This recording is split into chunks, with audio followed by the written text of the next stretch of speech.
এই বউ, তরকারিটা গরম করে নিয়ে আসো তো, ঠান্ডা হয়ে গেছে। আম্মা, আমি তো মাত্র তরকারিটা গরম করে নিয়ে আসলাম। তরকারিটা খাইতে খেতে ঠান্ডা হয়ে গেছে, তরকারি দিয়ে আমি আরো ভাত খাবো। যাও তো তাড়াতাড়ি তরকারিটা গরম করে নিয়ে আসো। আর শোনো, তোমার না বলছিলাম তোমার ননদের স্যারি খাবারটা বিছানার উপর দিয়ে আসতে? হ্যাঁ আম্মা, দিয়ে আসছি তো। তরকারি গরম করার সাথে সাথে আপুরে খেতে দিয়ে আসছি। ভালো হয়েছে, এমনি আর ঘুম থেকে উঠতে কষ্ট হয়, কিছু খাইতে চাই না। সিহারিতে তেমন কিছু না খাইলে সারাদিন যদি রোজা রাখে ওর মুখের দিকে তাকানো যায় না। তার সে বিছানার উপর বসে আস্তে ধীরে খাক। আপনি চিন্তা করেন না, আপুর পছন্দ মতন সব খাবার দিয়ে আসছি।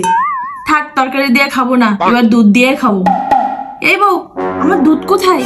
তুমি জানো না আমি সিহারিতে দুধ দিয়ে ভাত খাই? আম্মা, আজ 3 ভাগের তরকারি আছে তো এই জন্য দুধ গরম করিনি। সেহরির আর মাত্র 10 মিনিট সময় বাকি আছে। যাও তাড়াতাড়ি যাও, মাত্র 10 মিনিট সময় বাকি আছে। আমার খাওয়া প্রায় শেষ, আমি এবার দুধ দিয়ে খাবো। তুমি তো আবার রোজা রাখবা, আমার দুধটা দিয়ে তুমি তাড়াতাড়ি খেতে বসো। আচ্ছা।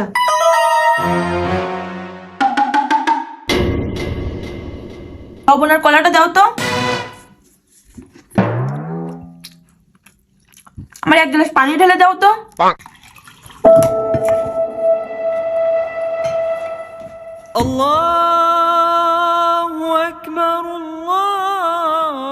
আজান দিয়ে দিছে, কি করবা? 1 গ্লাস পানি খেয়ে রোজা রাখো।